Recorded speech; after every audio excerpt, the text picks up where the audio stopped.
I'm going to start to keep us on our agenda and our schedule. Welcome, welcome everyone.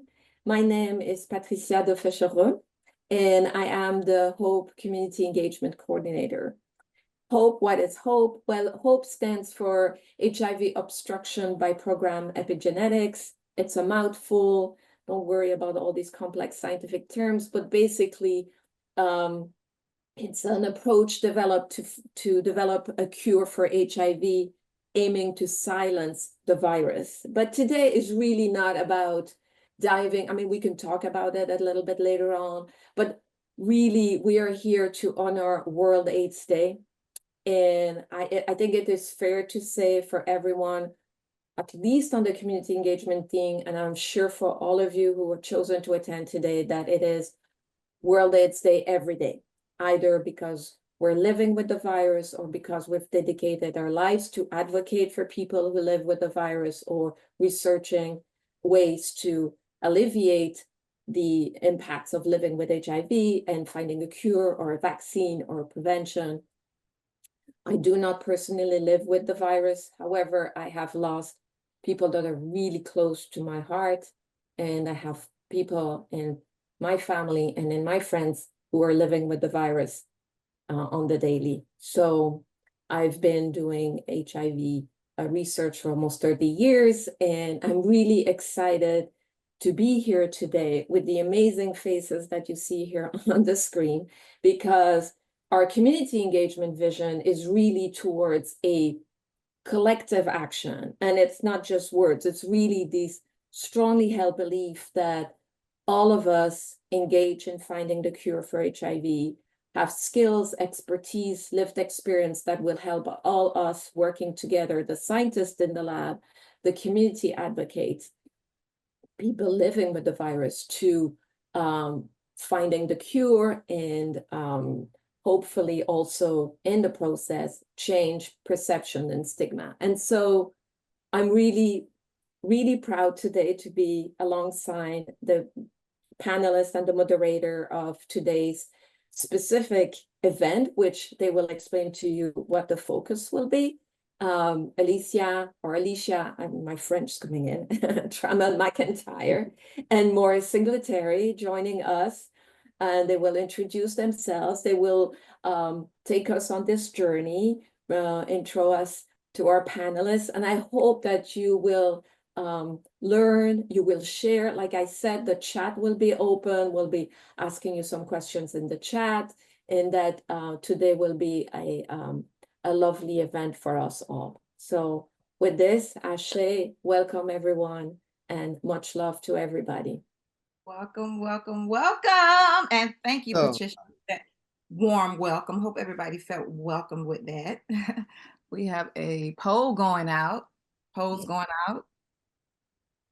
So, hi everyone. I am Alecia Tramel-McIntyre from Miami, Florida, Sunshine State. Hello, hello. Come on in the room. I am one of the co-chairs of HOPE, as well as the founder of Positive People Network, Inc. here in Miami. It's a social organization for all people. And I say that again, all people, everybody that's living with HIV and impacted by HIV. As you may know or may not know, Miami is the epicenter. So doing the work and being seen and impactful.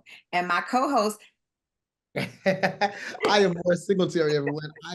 I am from Atlanta, Georgia, but I live in the amazing, wonderful city of New Orleans, Louisiana, and I just had gumbo. Oh my, was it good? I'm super excited to be here with you guys. This year makes year 18 of them with HIV. So I stand on the shoulders of those who are in this chat today, who are those who are in this field, who have been doing the work. And before we get started, I have to look up Audacity, because this is Audacity of HOPE, right? Right. Hey, I'm gonna read it to you real quick. Okay. It says the Audacity means that, hold on, let me back up. The willingness to take bold risk. The willingness to have the hope. We rude enough to think, we are rude enough to know that we can kick HIV out of the way because of our hope.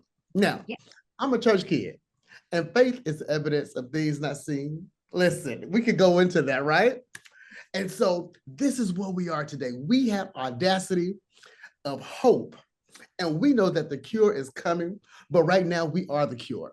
So the audacity of us to be live on this day to celebrate who we are, what we're doing, and how we're living our best lives. I'm super excited to be here. And Alecia, let me tell you, you are a giant. I heard about you before I ever seen you. And so I am honored to stand in this space with you. And I thank you guys all for welcoming me, the newest person to the cab, to this amazing place. Oh, you are more than welcome. And thank you for that. Ditto right back at you, darling. And, and this whole event is about balancing and honoring the past and looking toward a hopeful future for people living with HIV. Myself, I've been positive for 28 years, guys. And when I tell you, 28 years ago, a lot of us didn't know today would exist. Yeah. We were all given month to live. Oh, let me move the pole. My face can't see. We were given a month to live, but none of that. A lot of us were told to, get your things in order. Power of attorney your children to whoever you think is worthy enough to keep them. Well, baby, like Mara's church kid said, but God. I'm thankful to be here. I'm thankful for all my friends who are here. We're living and thriving and we're being impactful because we're about community. And that's what we are here at Hope. We're about community, educating the community, mixing researchers and community together so everybody knows what's going on. No one's left in the dark because we're going to get to this cure and we're going to make it happen. Exactly. Now we have some amazing panelists, and I would love for them to introduce themselves because, listen, can't nobody talk about you like you, right? Enough. Now, if you don't mind, I would like to start with Miss Rebecca. Miss Rebecca, please introduce yourself. Tell us who you are, what you do, and where you do it. Yes. Hello, everybody. Wow, this is amazing to see some of the people who are on here. I'm so excited. Thank you for coming, the ones that I know and the ones that I don't. Yeah, my name's Rebecca Denison. I've been living with HIV for 41 years.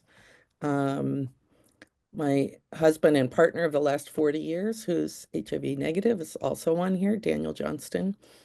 I was diagnosed in 1990, looked for services for women, couldn't find what I needed, and started an organization called World in Oakland, California, with help from some of the people on this page, I might add. Yeah. Wow. And I live in Berkeley. I'm a mom of HIV negative twins, one of whom just got married.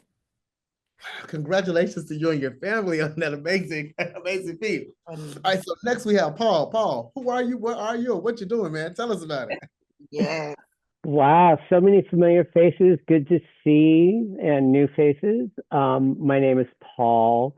I've been living with HIV since 1988, but been, part of the fight since it came on the scene when I was 18. I work at the San Francisco AIDS Foundation as a long-term survivor community liaison, but I wear a lot of different hats, Santa's today in particular, because we're talking about hope and audacity, and I think this is pretty audacious. And I saw your sweater, Morris, and I thought, yeah, we got to throw a little Christmas in there. Yeah, that's I do a lot of other stuff.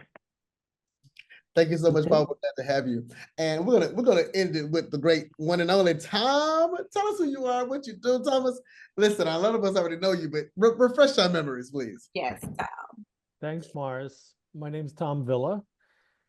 Let's see. I'm originally from a small town on the rural North Fork of Long Island, New York, where when I was growing up, neither the word HIV nor gay nor even sex were mentioned anywhere in any spaces. So I can relate to perhaps a lot of people who still may feel challenged in speaking openly about living with HIV. I get that completely. I've lived here outside the Washington, D.C. area, or in the suburbs of Washington, D.C. for the past 30 years or so.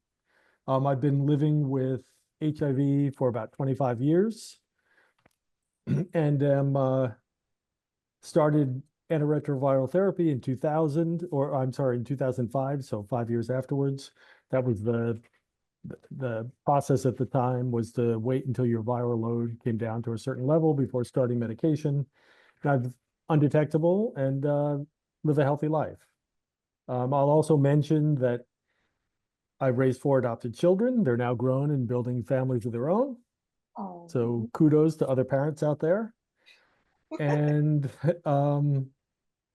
let's see, and I feel grateful really for not only the medications and the healthcare that we have available to help us live healthy lives, but also to community and to many in this room and other spaces that together have shared generously of their experience and done lots of things that help us stay grounded and feel healthy and whole. So I try to give back, but by volunteering to be a participant in clinical research studies, by volunteering to serve on community advisory boards, and by sharing my experience publicly now as well, in the hope that this may also help reduce stigma and perhaps help other people feel more comfortable living with this as a part, but not the only part, but a part of their lives. So thanks for inviting me to be here today. Oh, that is so Alecia, I'm awesome. gonna let you take the beginning questions, okay? Because I know you're ready. You stay ready, Miss Alecia, because that's what you I am do. so ready. But listen, look at this panel. All 5 of us, vibrant, thriving, phenomenal people standing And here. we look good. And we look good. Exactly. Talking openly about something that's normally stigmatized, but that's the whole point of this. Today is World AIDS Day. We're pulling out all the stops. We're having the conversations, bring the people forward, and hopefully it's impactful and changes someone's life as well as the quality of life, because that's what we're about, guys. Let's thrivers. We want the best quality of life for everyone. So let's get into it. So first question, thank you, Mars, for giving it to me. And the one I'm going to go with is this one, guys. No particular order. Whoever wants to jump in and take it, we're free falling here. It's organic. So first question is, what does joy look like in your daily life as someone living with HIV, and how do you nurture that joy? Oh, I like that one. Who's going to take the first stab at it? Come on now. Come on. Let's get it in. Let's get it in.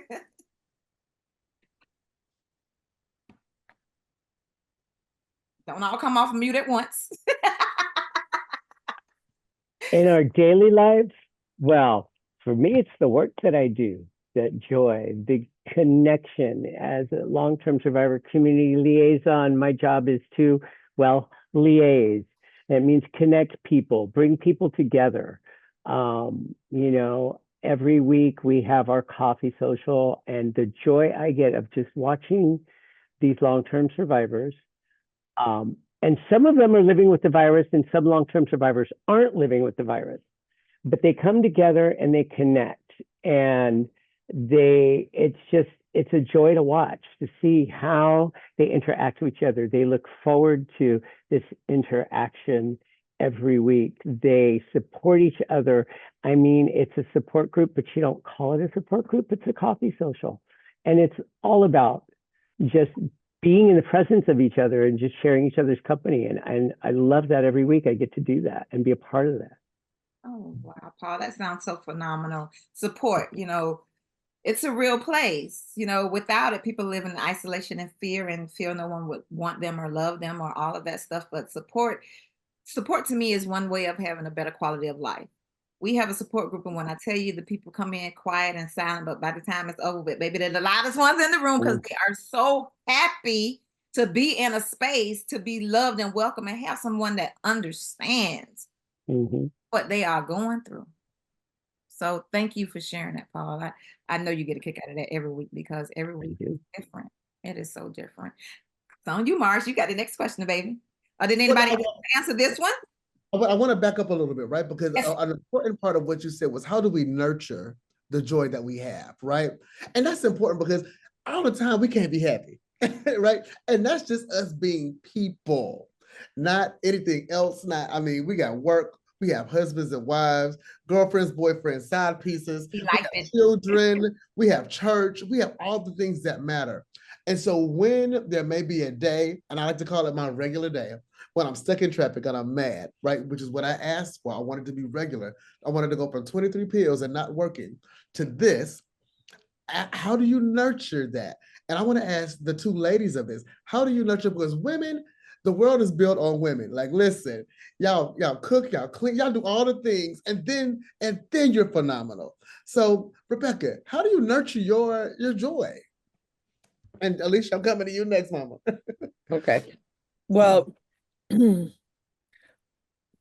first of all, in terms of what you just said, I would say part of my joy is that my husband does at least as much cooking and cleaning as I do. So that brings me a lot of joy. I think that would bring a lot of women joy. And I echo what Paul says. I mean, definitely community, connecting to other people is part of it. But I'm not happy all the time. And it takes sometimes a lot of energy to be joyful, especially in the last, let's say, month. It takes a lot of energy to be joyful. And so part of my joy is connecting with other people, but part of my joy is very quiet things. It's I do at least 3 morning pages of journaling the moment I wake up in the morning. I like to get out in nature with other people, but I like to get out there by myself.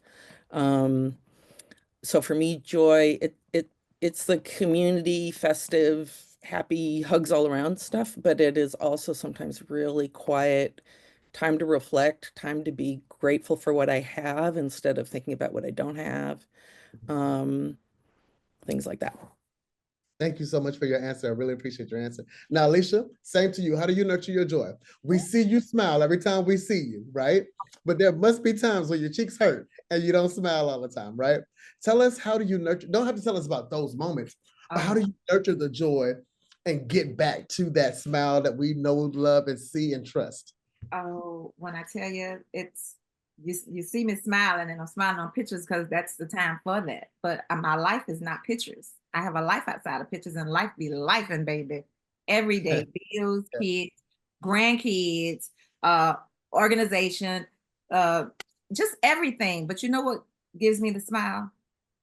When I say I'm always in a space, and if I'm in a space, HIV comes with me because that's what I bring. So, short story.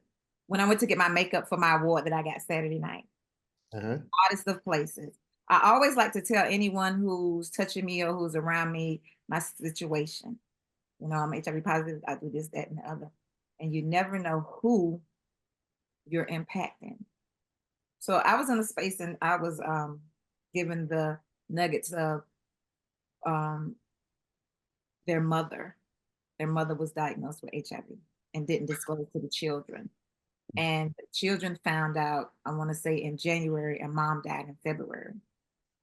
And I'm going to get my makeup done. Come on now, just going to get my makeup done, fast. But my steps ordered to be there in that moment for her to remember her mother and know that she would have had the support, because they didn't know. A lot of families don't know, and a lot of families don't want to talk about something that's stigmatized. So say I'm getting diagnosed with HIV, right?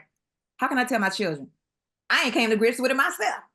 I don't know what I'm gonna do, how I'm gonna live, how I'm gonna make this go. So a lot of parents, they hold that in and they don't share it. And then something happens and the kids missed out on the opportunity to be your support. We're the parents, we're the nurturers, we're the providers. We take care of you. No, parents, and this is what I need to say. You're the parent, but when your child is an adult, your child is an adult too. And see them for that and let them be that. And don't take that away from them, because she was broken. She was broken. Her mother didn't share with her. She's the vocal one. So she was like, if I'd have known, I'd have went and advocated for my mother, because that's what I would have did. Why are you giving her this pill? What's that for? What's that for? She would have had the company and wouldn't have had to experience it alone and by herself without having the support of a family. And that's one of the things we do. So that's that not so joy moment. But when I tell you, by the time I left and she had me fabulous, that's my daughter. That's my daughter. Henceforward, I'm her mama. I love that. Thank y'all so much, ladies, for sharing that. Now I'll go into the question that I want to ask, right? And so we are 40 plus years into recognizing HIV. And I say recognizing HIV because by the time we recognized it, it's like when you get tested. By the time you get tested, it's already been there. You didn't just get it when you got tested, right? So how do you honor the legacy of those who had the audacity of hope 40-something years ago, right? Because there was no, and that's for those who were just in the field fighting with us, and for those who lived with, and then the family members, right? How do you honor the legacy of those? And Tom, I'm gonna go with you. I'm gonna start with you first because we've not heard your brilliant voice yet. Okay.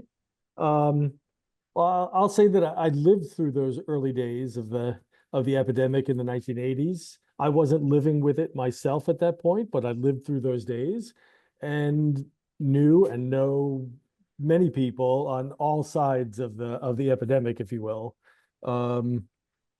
So I lived through a lot of that trauma and confusion, and those were definitely difficult times. I'll have to say though that I'm really an optimist. I choose to always try to look for the positive in things. And what I remember most of those times, despite all the trauma and the hurt and the confusion, what I remember most, I remember our community really coming together. I remember our community members joining together to respond to this virus. I remember the amazing allies that we had.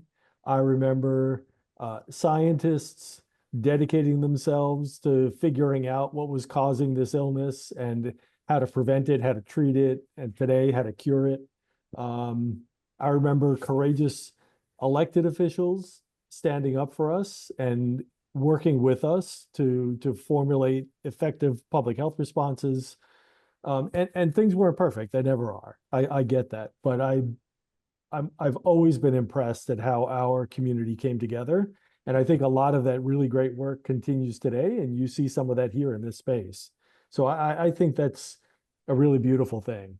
What I've tried to do over the course of my life is I've tried to contribute to these efforts in whatever way I can at the point of life that I'm in. And that changes over time, depending on where I am in my journey. So sometimes, like I mentioned earlier, I grew up in a small town in a rural area, very conservative. I served in the military. I mean, those were definitely not places at that point in time where anybody could be, where I could be openly gay. I struggled coming to terms with that myself for a long time. And there were no HIV services organizations. There was no discussion publicly about HIV. There was nothing. So I've tried to contribute in different ways over time. And in the beginning, some of that might have been just contributing financially to groups in other places that were doing the work.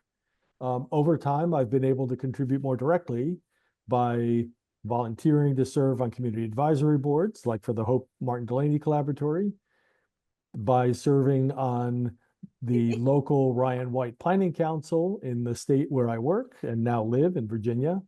And this is a council that helps to tailor HIV care services to the community, particularly for people who are uninsured or underinsured.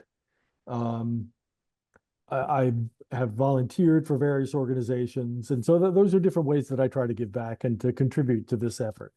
I mentioned earlier that I participate in clinical research. So I love to work. I love to work hard. It's a part of who I am and what I do. And I've worked outside the home since I was 12. And my participation in clinical research is one of the ways that I try to make sure that my virus works as hard as I do. So I've participated in, by this point, maybe 24 HIV-related clinical studies. Some of them were directed at HIV cure research and included analytical treatment interruptions, where you pause your treatment under very careful conditions to monitor your health for safety. But in clinical trials, it's sometimes necessary to do that as we try to develop cures for HIV. As a matter of fact, I go back to the NIH Clinical Center December 17th through 20th for the next round of studies as part of one of those clinical trials. So those are some of the ways I try to contribute and to give back. And that's how I try to honor what all the people who sacrificed and did wonderful things before us so that we can live healthy lives like we do today. That's one of the ways that I try to give back. That is awesome. That is so awesome, Tom. And I get it. If it's going to be him, put it to work. Put it to work, that part. Absolutely, yes. Alecia and Morris, can I jump in to read some of the comments that our folks Yeah, are sharing absolutely. in the chat? So bring voices out. So where people have shared some of the places that where they found hope in unexpected places. Ebony said, random smiles to stranger with side eyes. You never know what someone else is dealing with. Sydney said random acts of kindness from strangers. David says giving hugs to strangers. Miranda says experiencing kindness from strangers. So there's seems like a theme, coming through of really opening up to other folks. I did see in the comment, I think Greg saying that stigma and disclosure it's a real challenge. And keep in mind with your conversation, we were talking about people not sharing, their status. People have shared numerous names of loved ones and families or people that dedicated this year, and wanted to read Michael Wella, who says, this year I'm honoring Robert Rayford, the first diagnosed AIDS-related death in the US, which was back in 1969. Another message that I wanted to share with you is Alecia, Greg is saying, I love what you're sharing. Try to disclose in as many places as possible because I am lucky. Yeah, it's not always the case. And then I saw Harry mentioning, remembering the breakout years of the Grey Freedom in the 70s in San Francisco, and feels very fortunate to have had those years and those persons. Ogden is mentioning something to think about. Now, many people with HIV have become dependent on others, case management agencies, etc., and don't steer the course of our future living. And planning councils have abandoned the mission of meaningful involvement of people living with HIV to political health departments, and therefore lost their autonomy and have pushed vocal community members out. So thank you so much, folks, for engaging. We'll have a time for Q&A in the end, but I wanted the panelists to be able to hear your engagement and your thoughts as we're moving along. Thanks, Morris. Thanks, Alecia. Oh, thank you for that, Patricia. And listen, we're open. It's open and transparency. We receive everything people say, and we receive it because think about it like this: I've been positive for 28 years. 28 years of taking pills. 28 years of going to the doctor every 3 months back then, getting lab work. 28 years of going to the pharmacy, dreading having to sit and wait to get the pills. But guess what? The dread part doesn't outweigh the positive part, because if I don't take that medication, resistance, viral load, who wants that? I've survived this long doing the right thing, so I feel like I'm gonna keep it that way. And I understand that a lot of people have fatigue. People are tired of hearing about it. People are tired of talking about it. But the thing is, y'all, we have to go until the end. We cannot falter now. So many great people before us, guinea pigs before us. Listen, I take one pill. Thank you, everybody. I'm paying homage to everybody because you got the shots, the pills, the injections, the pure AZT, all of that stuff. All of that stuff. So I can sit here today in my fabulous glory and say I take one pill a day, Big Target, and keep it on push. So you, this 2024 World AIDS Day, to all my forefathers who've been here, and especially you, Tom, because you one of them too, for being there. It's a community thing, right, y'all? This is a community event. We're about community. So for this to work, it's going to take a community effort. No man is an island. Not on this one. Try something else, but not this. We need all hands on deck in this event and with this community and all these faces, beautiful faces that I'm seeing, and honored to be in your presence. It's a real place. And I'm thankful to be a part of this. I'm so thankful. Next question, Mars. All right. So, we have younger people, unfortunately, who are getting diagnosed, right? And so here is the question for everybody on the panel, including me. So I'll start off. What would be your words of audacity to inspire hope for a person newly diagnosed? I'm saying it again. What would be your words of audacity to give hope to somebody who is newly diagnosed? I'm going to answer this only because I've recently had to do this. And so the first thing I would tell somebody is, you're still worthy to be loved, and you are able to love as well. That's number one. That's the very first thing I would say. I will never forget, and I still battle with this 18 years later, is being worthy to be loved. And that's kinds of love. I'm a church boy. And so I often figured that I was making God upset and this is my punishment. That was number one. Number two, romantically, I didn't know if I was deserving of that love. And I was in between when it came to family and friends, right? And I felt like I let people down. And so that's where my non-worthiness came in. So number one, give yourself permission to love yourself, but know that you are worthy of that. Here's the other part. This is 18 years, right? But I saw 41, 43, 25. Listen, I am standing on giants in this exact Zoom virtually. And I always challenge people, as long as I'm living, you have to keep living. Because as long as y'all are living, I have to. You are defying the odds for me to now help defy the odds for someone else. And so that's what I would tell somebody. I'm going to throw this to Paul. What would you tell somebody who was newly diagnosed? Let's go with it. I put it in the chat. First thing, one of my colleagues says this, and it's true, joy is a form of resistance and a form of rebellion. Also, you know, you got to enjoy life. You got to eat right, you got to sleep, get your rest, take your meds, but enjoy life. Take those chances because they're still there. They're still, you know, it's not, I don't think I think I've experienced more, especially as I'm aging with HIV, more moments of exaltation because I don't know if it's in spite of or because of my HIV status. It's hard to tell. I have met so many people that I don't think I otherwise would have met in my life because of it, which has enriched my life beyond anything I could possibly imagine. And some of those folks are in this room today who have impacted my life in such a positive way because I said yes. I said yes. Wow. Thank you. Tom, I see your hand up, and then we're going to go to Rebecca, and then Alecia, you're going to answer that. All right, in that order. Tom, what are the words of Audacity to give hope to somebody newly diagnosed?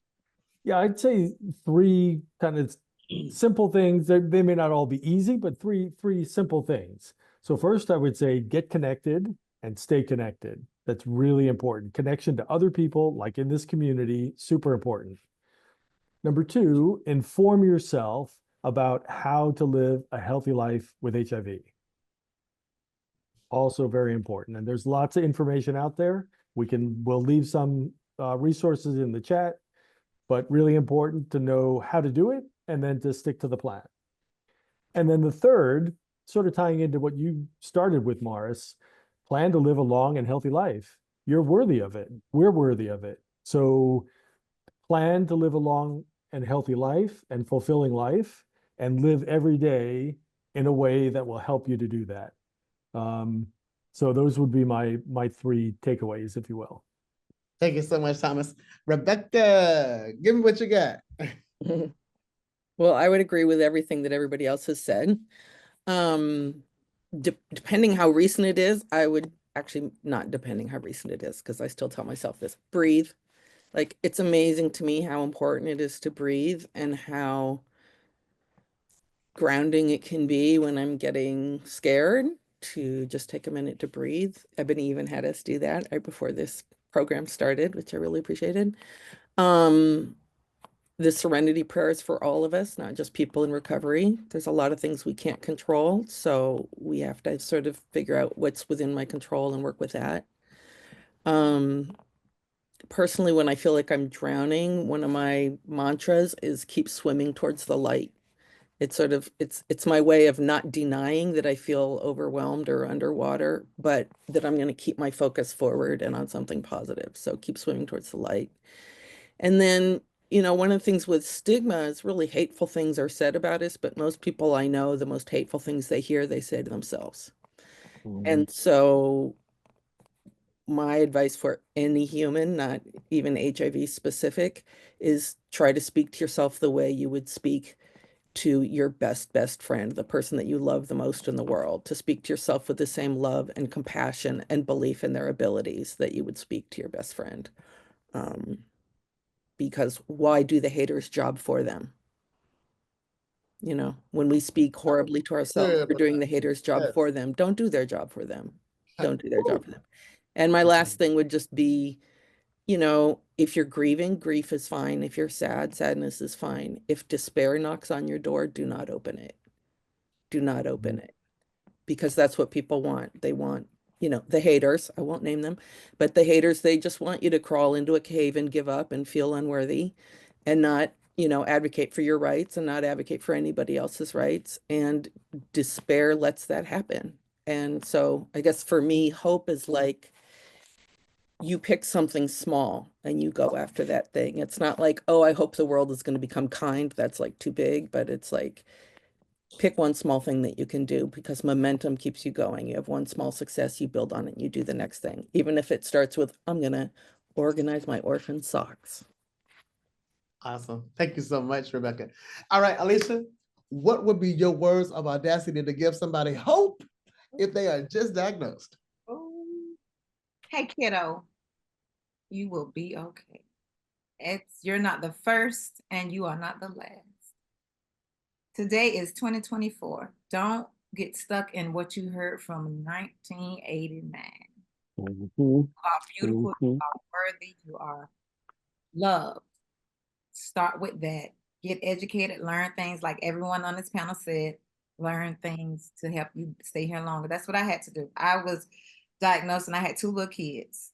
I didn't know what I was going to do, but what I did know, I was going to be around people who was living with this condition before me and learn from them in order to stay around as long as I possibly could for these 2 little kids who are now 26 and 34-year-old. So that part. And just the consensus is breathe. Causes and consequences happen, right? It's not what happens to you, baby. It's how you come out on the other side. You can choose to take it and go in the fetal position and not live, or you could stand up, be strong, like every person you see on this screen living and thriving, showing the audacity of HIV to think it's gonna come along and change my life and make me live less than who I supposed to be living as because of a condition or something that flows between and through our veins when I am in control. That's what you say. That's what the audacity of HIV is. Oh, come on, you got this, you gonna die. Everybody knows it's death sentence and it mobilizes people and put them in a funk. Oh, no. You got the audacity to try to control this light from shining, this little light of mine. No, baby. I'm gonna let it shine. Not the audacity of my hope, because my hope is that we all will be together in that day when it's posted from hope. Hit it. Now, I have a super big question that I want to ask. And Tom, I'm gonna start this off with you. And if anybody else wants to grab hold of this. Now, you know, we are on a cab that sits with the scientists that are looking to cure HIV. And right now, while speaking to advocates is amazing, I also want to give the audacity of hope to those who are in the labs, right? Because very often do we get a chance to go to Gilead Sciences or ViiV and say to them, hey, y'all, I appreciate you. Thank you for what you're doing. I asked my doctor 10 years ago, I said, if you can get me to 1 pill, I will become committed. Because at that point I was down to 4. But there was no way I was gonna go out and take 4 pills, being social and doing all them things, because my friends are nosy. I'll be like, what pill is that? I ain't never seen that. And that's when the Google education degree was bigger than anything. The GED, baby. The Google education degree was something big. So can you give some audacity of hope to our researchers who are in labs? And I'll start first. For those who are in the labs, who are going day by day to do this work to heal me, I'm gonna be selfish, to make me all the way whole again as I feel in my body. First of all, thank you for loving me and not knowing me. That's number one. Number two, thank you for believing in yourself enough to know that you can do it. And number three, we waiting. That's it. We waiting, and we will wait until. Tom, you are a scientist of some sorts because your mind is really scientific. What are your words of audacity to give hope to those who are in labs right now? And hopefully they will see this. Please. Oh, I would start by saying thank you. So, I've been impressed, as I mentioned earlier, since all the way back in the early days of the very early days of this epidemic, back in the 80s, with the incredible dedication of so many people, excuse me, dedicating their lives, their professional lives to working toward understanding what HIV is, what it causes in terms of effects and symptoms, how to treat it, how to prevent it, how to cure it. It's just amazing. The people involved in this work are every bit as passionate about what they do as all of us here living with HIV.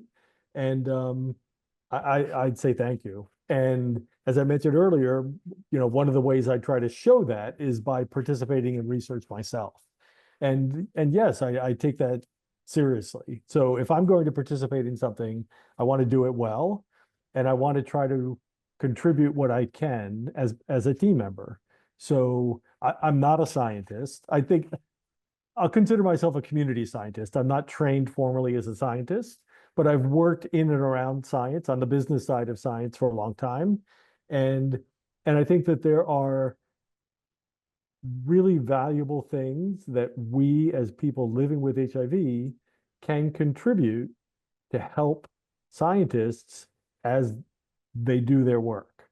Our perspective matters, and sharing it can really make a difference in terms of, in some cases, the actual focus of the research, in other ways, in understanding how to engage with community, to talk about the research like we're doing in part here today.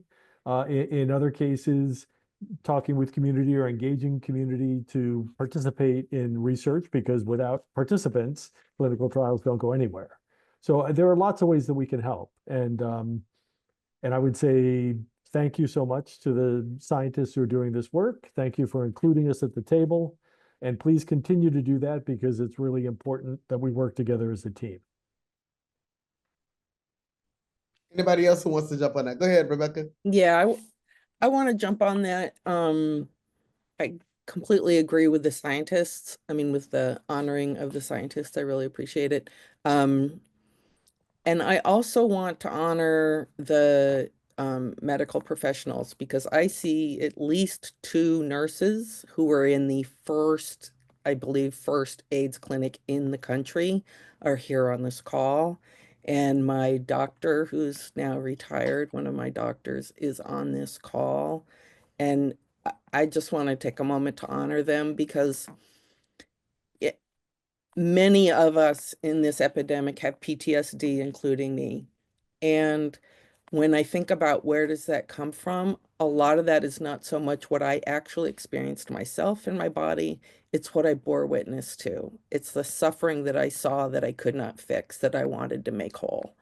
And I know that a lot of our providers experienced that just as much or more than we did. And so I want to honor them for the love that they showed us, because we who are HIV positive didn't have a choice whether to belong to this community, but they did, and they chose to love us. And I just really appreciate that. Really amazing. Thank you so much for that. I want to switch gears for a second. And I want to honor somebody who's on the cab. Rife is here, and who does some amazing work via education and social media wise, right? That is the new way of moving forward, of educating people. Now, it gets tiring saying the same things over and over and over again sometimes. But until we end the epidemic, we have to do that, right? And so how do you see the social media realm helping us spread this hope? helping to be audacious in the hope thereof. Well, shout outs to Rife, who's been doing some amazing, amazing interviews with amazing people, who is also our co-chair. So shout out to Rife, who is in here. Rife, we see you and we thank you for all your work. How do we continue to spread that audacious hope, right? With Rife and ourselves, right? Because we each have our own little crowds, believe it or not, that pay attention and follow us what we do, right? Paul, I'm gonna go with you. Is there how do you spread the audaciousness of hope through social media, if you do? If you do.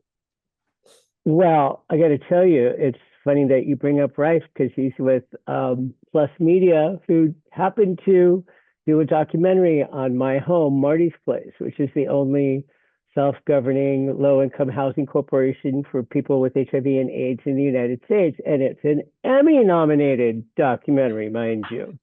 Emmy! So, Emmys! And that's how we spread that hope. You know, I share that. I share stories, things going on in my life. You know, I post a lot on some of the social media, just things that are happening. I get the muse. I want to write. I love to write. I share my story. The only way we beat stigma is by educating and you know, showing people that we're normal just like them. And that's what I do. Is this is my life and I lay it out for y'all. And it's for folks like Rafe, who are this young generation who are really good at this newfangled thing called the internet. I don't know, you know. They do an amazing job. Awesome. I see Ebony and I see Patricia. We're going to take Ebony and Patricia in that order. Ebony, what's going on, sis? Yeah, I just wanted to bring some of the love that's going on in the chat, bring some life into that, some verbal life. Worthy of love. I think some more said, you all are worthy of love. We all are worthy of love. So let's keep holding that. Greg shared some information about the Honoring Our Experience retreat. He does this twice a year. The next one is coming up in March. So reach out to Greg if you have any interest of being in space with other people who are living with HIV or working in the field. David Strachan says, try to stay present. Miranda Manning says, thank you all for being here. You are our beacons of joy and hope. Snaps all around. Lots of love to Rebecca.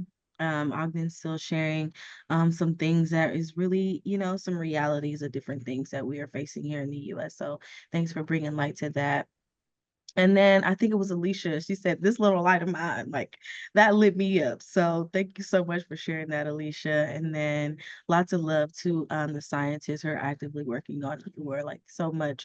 Thanks so much to you all. So what else is there? I'll end there. Patricia, do you want to bring some stuff?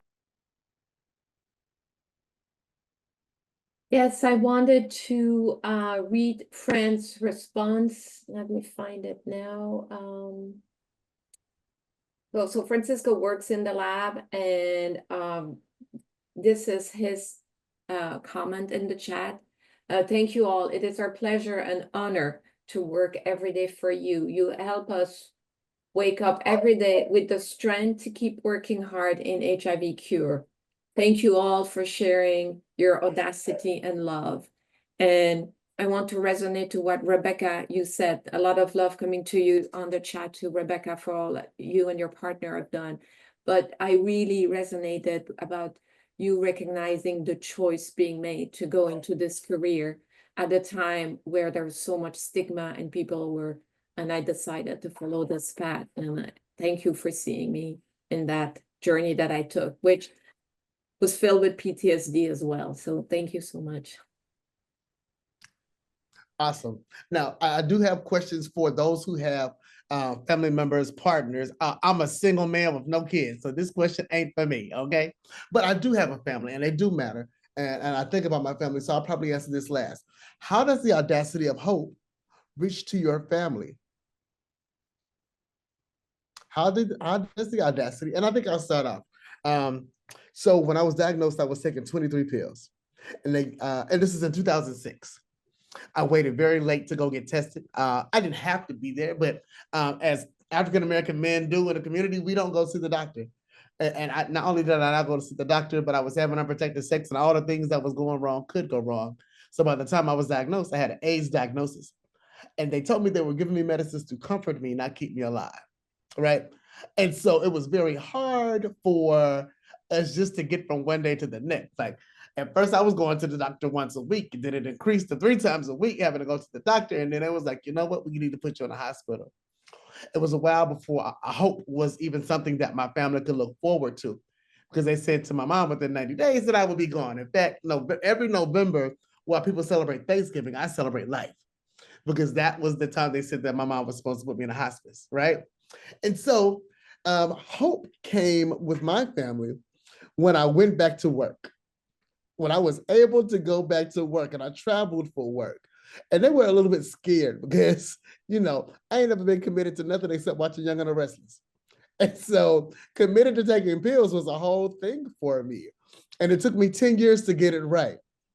It wasn't until I was able to sit down and educate my family, which took some time, that HOPE was actually theirs, because they saw me doing the work outside of our family, then inside of our family. It was once my family saw me able to post things like this on my social media that they knew, oh, Morris is going to be all right. And now they share with other people. Oh, I got somebody who can help you. And they live in different places. Again, I'm from Atlanta, but I live in New Orleans. Somebody called me from North Carolina saying, cousin, I need you to help this person. And guess what I do? I help that person. So how has Audacity of HOPE reach your family? Alecia, I'm going to start with you and let somebody else grab it if they want to. How does your family gravitate to your Audacity of HOPE, or their own Audacity of HOPE? Listen, for me, you know how you always the strongest one in the family. People figure she'll be fine. You don't ever need anything. I'm Well, I that. know about it. Yeah, yeah.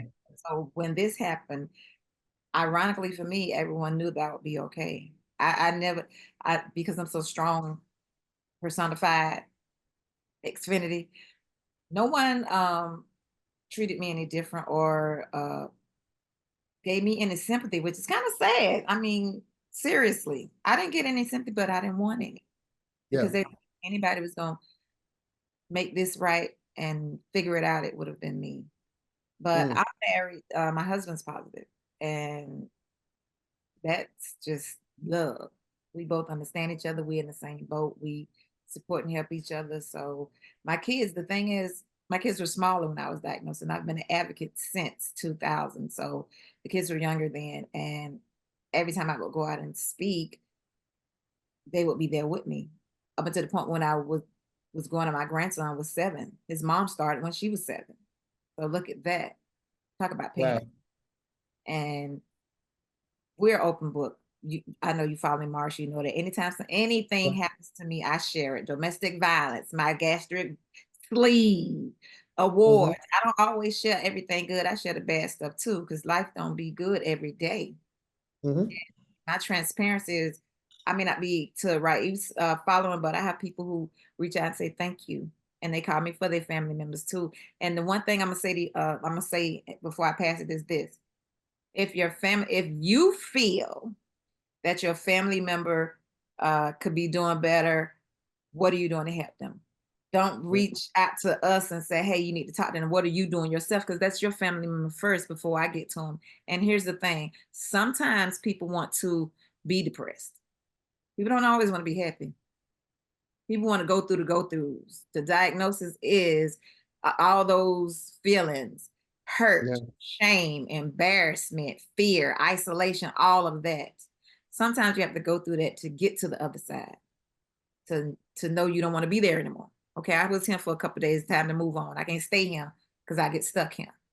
But just listen with a listening ear, which means listen to hear and comprehend, not listen to wait till they're finished so you can respond and say what you was going to say. You was ready to say it when they was talking and you didn't even hear them because you was ready to say what you had to say. So that's what I would say, Mars. Awesome. Thank you so much. Would someone else like to share how their family shares an Audacity of HOPE and spreading the message of we can, we will, and we shall? Yes, Rebecca. I was hoping that you was gonna do my hope manifested. Go ahead, Rebecca. I'm going to go way back actually to I was diagnosed in 1990, and at the time I thought I had 6 months to live. So I went to see a therapist that I'd seen before, but fired because she wasn't quite right for me. But in that moment, I was like, beggars can't be choosers. I need therapy right now. So I went to see her, and I told her I'd just been diagnosed and I was about to go home to my family in rural Oregon. We had never had a conversation about HIV ever. I didn't know how they would react. And so I wanted her support in how to how to come out to my family. I had made the decision I was going to be out. I could not just have people say, "How are you?" and smile and say, "Fine." I just couldn't like fake it. It was killing me to pretend I was fine when I wasn't fine. So I decided I wasn't going to do that, but I didn't know how to tell my parents. And so I went to therapy for that. And the therapist said, "Why are you worried about them when you're the one who's going to die?" And I was so pissed. I was so angry that she said that. But after some back and forth, she actually made a suggestion that I found super valuable that I've shared with a lot of other people, which was, she was like, what are you afraid of? And I was like, I'm afraid my mother's going to call and ask me if I've been drinking my milk and taking my vitamins every day, and it'll make me insane.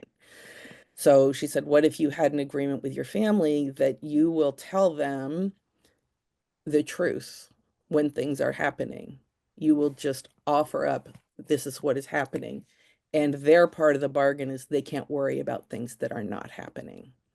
And so that was the agreement we made with my family. And it has been super helpful to just be very transparent. I'll let you know what's going on, but in return, I don't want people fussing or stirring up fear about things that aren't even happening. So I'd been living that way for quite a while until and then I had kids. And part of why I was able to be out was because I didn't have children. Most of the women I knew who had children didn't feel like they could come out because they were afraid of what the consequences to the kids, of how stigma would affect their children. I'm sure Alecia went through that. So, but we agreed to be in a documentary. And then when the documentary was coming out, it was sort of like, oh gosh, I'm gonna have to tell them. So I did. And speaking of Audacity, when you're 4 or 5 or 6, you don't really know norms. And so one of my daughters, I remember we went to the beach one day and she marched up to this like elderly couple sitting on a log, and she just walked up to them and said, "My mom has HIV." And they were like, "Oh, okay, that's nice." So, yeah, that's why people don't tell kids, because it's hard for kids to know when they should talk or when they shouldn't. Love the kids, but no filters, baby. It's no filters, yeah. But the other thing I would say, and there's lots of examples I could give of how my family supported me, and I do think, from what I can tell, people who are out, they have the support of their family, whether that's blood family or a chosen family. The people who are out have support of some sort of family, in my experience. But one of the things that's been most meaningful to me is when I started medication, and I was a slow progressor, so I didn't have to take medication for 27 years. But when it was time to start medication, my family actually threw me a party. And we did a blessing of the medications. We did a little art project where people wrote little affirmations on capsules, stuffed little capsules with affirmations. And so I had like this box of pills that was really affirmations, but they also passed the actual medications around, and every person in the room blessed them before I took them. And we did that because for years I heard women tell me, every time I take the meds, it reminds me that I have this disease, and it fills me with shame and dread and all these negative feelings. And I was like, I don't want an abusive relationship with my medications. I don't want it to feel like I'm being shamed every time I pop those pills. So I wanted a replacement. So they blessed the medications. And I like taking my meds, because when I take my meds, if I remember anything, I remember that there's people who love me and want me to be alive. Listen, you just took me all the way out. I'm trying not to sweat from my eyes. Talking about blessing of Oh my gosh. That is amazing. You know I'm going to challenge my church on this, right? I want to challenge people of faith around this. That was amazing. Now, And if I you do don't know, have anybody, call me and I will get on Zoom with you and we will bless your meds. woo, wow. Sounds like I know that we have some time periods. How are we looking for time, everybody? Ebony, Patricia, how are we looking for time? Because I do have one more question that I would like to ask. We have one time for one more question, and then we can move into audience Q&A. So if you have any questions, please put them in the chat. Awesome. All right, so we talked about the audacity of hope, everybody, but the audacity of hope does not change stigma. The audacity of hope sometimes is personal, right? And so how do you deal with stigma, even in the audacity of your hope? Paul, I'm going to start with you, and then we're going to go to Tom, Alecia, Rebecca, and then me. Again, how does your audacity of hope stand against stigma? Paul, go ahead. No, I don't deal with stigma. I don't accept it. I just don't accept it. As I said earlier, the way, at least in my opinion, the way to dispel stigma is to teach people, to show people. I'll go way back, even before the AIDS pandemic hit. We had a person here, a politician, y'all might know him a little bit, Harvey Milk. And what Harvey Milk did was he told everybody to come out when they were doing the gay rights movement. Come out to your friends, come out to your family, because, they may not know that they know somebody who's gay. Well, HIV is the same thing. Come out. If you can do so safely, come out, because people may not know that the person working next to them is HIV positive and been working with them for years. And it's that sort of one-on-one interaction that I think really dispels the stigma. And people are like, oh, well, you're just like a normal person. Well, yeah, because you get to know them. And I think that's really a key part of that. And then just sharing my story whenever asked. I never say no when people want to interview me or want to share my story, because the more that gets out, and the more, I don't want to use the word normalized, but that's the only one that comes to mind right now. The more normalized it is, the more people accept it. All right, Tom, how do you use your audacity to hope to stand against stigma? Yeah, I'd piggyback on what Paul said. I think that fighting stigma is really something that we do one-on-one with friends and family and neighbors, and by sharing our experience, that people get to understand more about what it means to live with HIV, and a lot of people may not know. So I think that this is how we do it. And I'd have to say that, I wasn't always comfortable living openly with HIV. It was a process to get to the point where I was comfortable with that. I really got my courage, if you will, and the permission to do that by looking at other people in our community who were doing it, and especially my best friend Victor, who's way out there to the point where he's got a red ribbon tattoo on his arm. I don't know that I'm going to get a tattoo, but or at least not that one. But seeing other people living openly really was very helpful for me to get to a point where I was comfortable sharing with my family and friends and others as well. So I would agree with what Paul said. It's really something that we can help to reduce stigma simply by sharing our stories. Awesome. Thank you so much. Alecia, how do you use your audacity to combat stigma? So I am a stigma fighter from the top of my head to the bottom of my feet. When I tell you, my friend girl, this is what she called me. She calls me rapid fire. And the reason being, anytime somebody says anything, I got a response. We were somewhere and somebody said, ain't that lady from the HIV commercial? I think she got HIV. Rapid fire. Yes, I am that lady from the HIV commercial. When the last time you got tested? Do you know your status? How about your boyfriend? Y'all got tested together? When I say I go rapid fire, Rapid fire. You gonna stigmatize me, baby? I can see what you know about you. The question ain't about me. I know who I am, where I am, and what I'm dealing with. But do you know? See, that is how I that rapid fire, baby. And I didn't even know I had that gift. Didn't Wow. know it was a gift.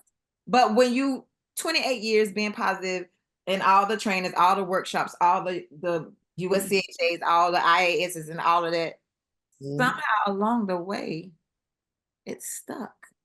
Yeah. I said, Yeah. God designated, baby, I don't be in places and say something like, where did that come from? So rapid fire is my answer. Wow. All right. Rebecca, how does your Audacity of Hope transfer, move, and go with against stigma? You know, I think I was really lucky to think I was going to die when I got diagnosed, even though that was incorrect. Because when you think you have 6 months to live, I'm like, I'm not losing T cells over what somebody else thinks of me. I can't afford to lose T cells over what other people think of me. So from the very beginning, I was kind of like, I need to be in alignment with my own values. That's really kind of my question. Am I in alignment with my own values? And if I am and somebody else doesn't like me, that's going to have to be a them problem. That really got tested when I decided to get pregnant, because that was not, it was the very, very, very early days after they found that AZT could reduce transmission and stuff. And it just, I knew a lot of women that if they got pregnant, they would lie about how they got pregnant. They would say, you know, it was an accident, and they didn't believe in abortion because they didn't feel like they could just say, I want to have a baby, so I'm going to have a baby. You know, honestly, if social media had been in 1995 what it is today, I probably would have been really afraid to be out about it the way that I was. But because we didn't have the social media we have today, I was unapologetic, and I was kind of like, people can talk about me, but just don't do it. They were smart enough to not do it to my face. So Right. I was fine. So the way that my Audacity of Hope combat stigma. First of all, it wasn't on purpose. Let me be very clear. It was not on purpose. I did not want to come out loud with my status, but I was a part of this group that was a support group, and we did this photo campaign. They said, "Now listen, we want to release this campaign, but we can't release it. We can't release it until you tell your story." And I thought I was cute, and I had cute clothes. So I wanted to be in this campaign. And so I told my story, and I told myself in the beginning of being diagnosed, I did not want to be the Black boy who loved God, who had HIV. And now look at me. I'm all over the screen. I'm in people's inboxes. I'm in people's TVs and all the things, right? But the other thing I found out on a romantic level is people still want to get with me, even though I got HIV. I didn't think that that was going to be true. I don't know if it was the audacity of my hope or the fact that the science works, right? Either way it goes, the stigma all happened when I had the audacity to tell my story. And therein broke chains that I never saw broken. All right, guys, that has been our panel. We are super excited, but we got some community questions that are coming up. So I would like to bring Ebony or Miss Patricia back up so that we can get those questions asked and answered to everybody's satisfaction. And if we miss anybody, I think that we could probably leave some emails up or something that way we can be reached. And I want to thank everybody for tuning in right now, but I think there's going to be a benediction at the end, so I ain't going to say all that. I'm just going to wait for the questions. I didn't see any questions come. Thanks, Morris. Thanks, Alecia, for just guiding this lovely discussion. It's really been a pleasure to hear you all's stories, hear you all's perspective. I'm Rebecca, Tom, Paul. Thank you so much for sharing. I didn't see any questions in the chat, but feel free to raise your hand. There's a to question, unmute. Ebony. Oh, where's the question? Yeah, Ogden is asking, how Oh, can, yes. yeah, do you want to read it or you want me to read it? I can read it. So Ogden has a couple questions. The first one is, how can we get the provider world to honestly deal with an aging population with HIV? This far, beyond testing and medications, it's aging with dignity, dying with dignity, choice of housing, with expensive medications and aging facilities who stigmatize us.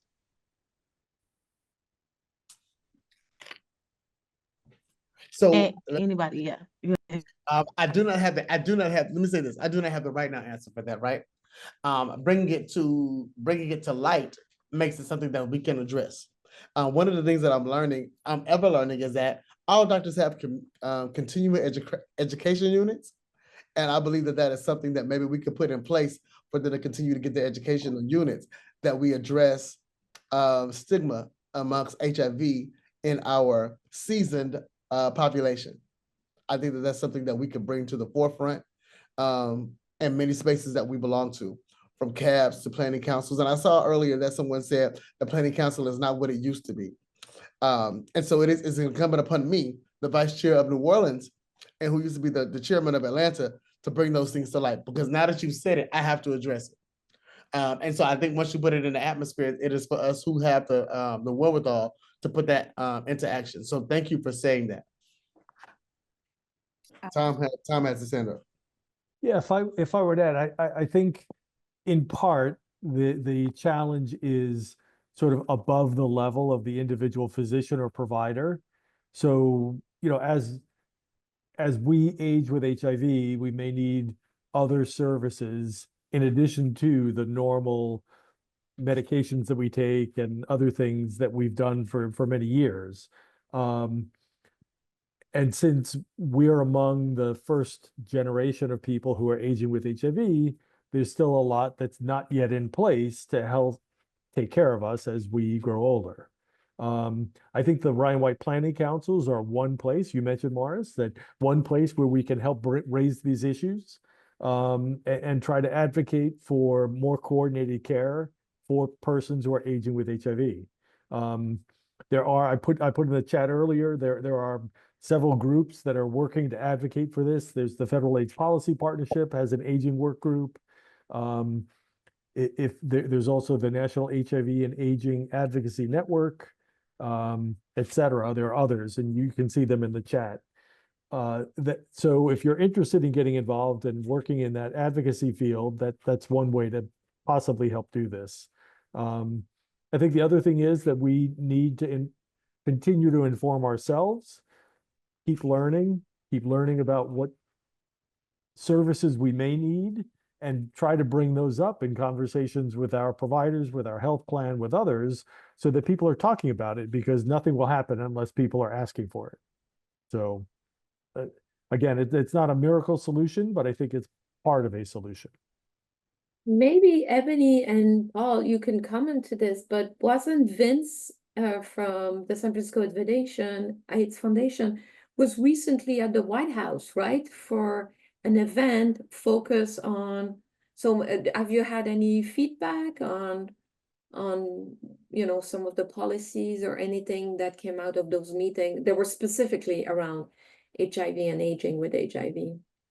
And who knows what's going to happen with the new crazy things that are going to happen in January, but yeah, we haven't really been able to debrief with him because he literally just got back like Thursday night or Friday from being at the White House.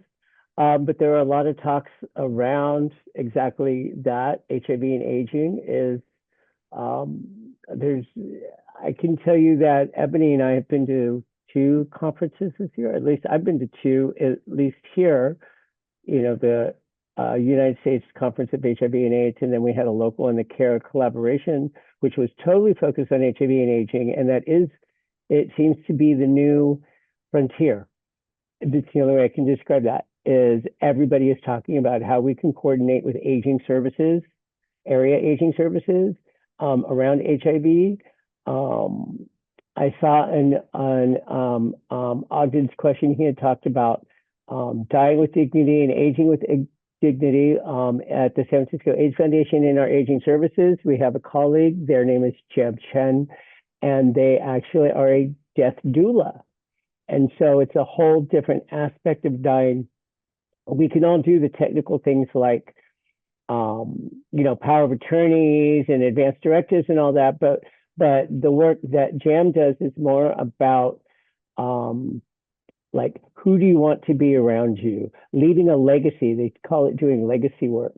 And I think that is something that you can bring to your providers if not your medical providers, at least your other service providers to talk about, how do you talk, because we are living longer lives. We're not dying in our 20s anymore, but that's still something that's going to happen for all of us. And how do you want that to look? Would you, what kind of music, where do you want to be? Who do you want to be around you? All kinds of different aspects of that we can work on to assist with that. As far as the federal White House stuff, hey, it's going to be a bumpy ride for the next 4 years, I think.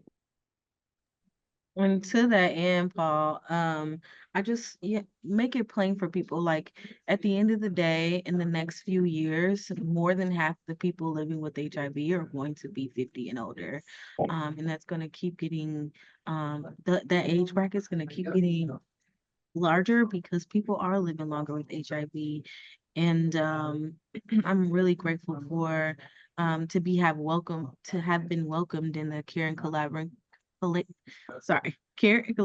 Conference, where the focus, like you said, was on HIV and aging. And so just having more spaces where folks can share their experiences with aging. I think somebody mentioned it in the chat. I think it was David who said, HIV is the thing that I'm least worried about. It's these other things that have come along with me getting older.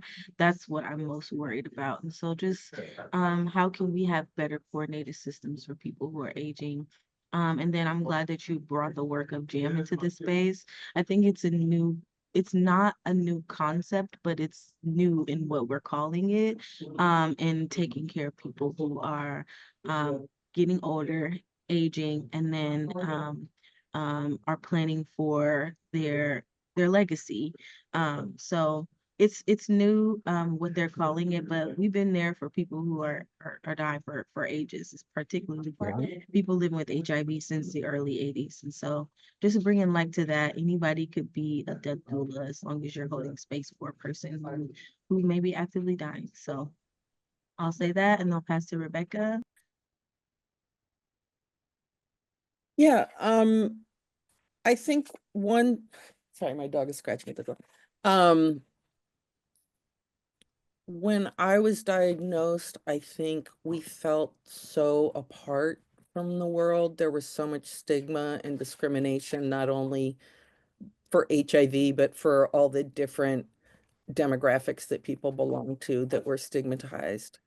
And I think that, the issue of aging is not an HIV. I mean, HIV and aging is a unique issue, but aging is really a big issue for so many people. I've now taken care of or helped to take care of 4 aging parents, mine and my husband's. And the healthcare system is not good, even for HIV negative people. It is not coordinated. People don't know where to get information. People don't know where to get support. They don't know how to not be completely devastated financially. That is above and beyond HIV.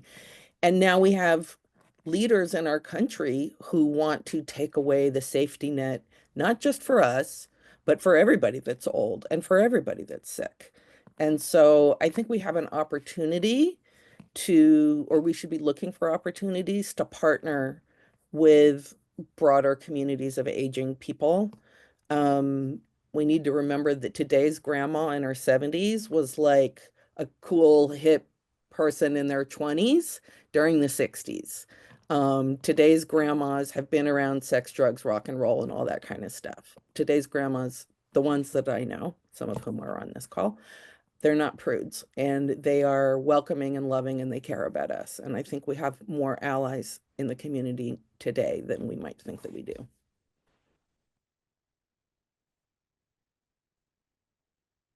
Are there any questions? Does someone want to unmute to ask a question briefly? Guys, no question. Just wanted to say it was an honor to be in the room with all of you fantabulous people. Seeing you, but just hearing you and your perspective, and Becca, that hater thing, baby. I don't even say haters. Love that. I see you differently. Sometimes you have to be around people and be in the same rooms and interact to get to know people. And that's what this opportunity was for me, for all of you, to interact, get to know you, and to appreciate you and all the work that you do. and just say kudos to you for this World AIDS Day event. Like a lot of you said, World AIDS Day is every day for those of us that are living with HIV every day. But we get one day a year to share with the world and the community. So thank you for inclusion. Thank you for seeing me, and thank you for being here with me. That's what I want to say. Yay. I love Give that. ourselves a round of applause. Reiterating the thanks for you all joining us here today. As we close out, Sydney is going to place a poll up for you to describe hope in one word or one sentence. Yeah, fill that poll out, and then I really hope that you all enjoyed our time together today. Continue to inspire those around you to find joy in their daily lives. And if they can't find joy, just be that joy for them. Continue being an example of audacity. And I think that's what could inspire folks to find their own joy. Answer that poll, and as you exit, give somebody some love, a high five, do whatever you got to do to show somebody some love. Thanks, Rebecca, Morris, Alicia, Tom, Paul, and Patricia, and Sydney as well. Thank you all for joining us. Yes, thank you, everyone. Thank you, everybody. Have a happy holiday. Bye. Stay Nice season seeing you. Happy Kwanzaa. Thanks for coming, Rick. Good to see you, Daniel. Yeah, thanks. Thanks for Happy winter solstice. Okay, everything. Throw it all in there. Oh yeah. Thanks, folks, for Happy Merry Christmas, Hanukkah. Did I get it? Merry Christmas, Hanukkah. Yeah, that did it. Exactly. And Happy New Year. And I know sometimes the All holidays are also a hard time for people. I want to honor that. There's been many holiday seasons where I was not in the cheer. And the period after the holidays is when the rates of people, and talk about another big stigma, suicide, is really high. And All the more reason. people don't seek the help, and I've been at that door. So I'm also like open to sharing my story because it's been hard. So yeah, I honor that too for folks. The holidays are not always cheerful. This is true. I don't want to bring the damper down on the joy of this event. No. But all the more reason, to. the more reason for us to stick together as community. Yes. Right? Exactly. And we're here for Daniel's giving a hug. Who's giving a hug? Daniel Johnson. He's giving a hug. Oh, my goodness. Daniel can use that. Daniel can use hugs. That's my We love sweet. Daniel's hugs. Daniel gives great hugs. Yeah. Hugs all around. Let's go. Yes, hugs. Yeah. There you go. I was in an event this weekend, and for those who are in the Bay Area, it was a celebration of life for an extraordinary artist, friend of mine, Rashad Prignan, who passed away. And it was a lot of artists are from Oakland, and one of the artists there is Antoine Hunter. And for those of you who are in the Bay, you may know him. Antoine was Grand Marshal for the Carnival and the Mission, and he's deaf, but he talks and he sings and he dances, and he did a whole honorary celebratory and thank you dance for Rashad, and he taught us sign language, and it was so beautiful. Wow. And he gave us so much love. It was beautiful.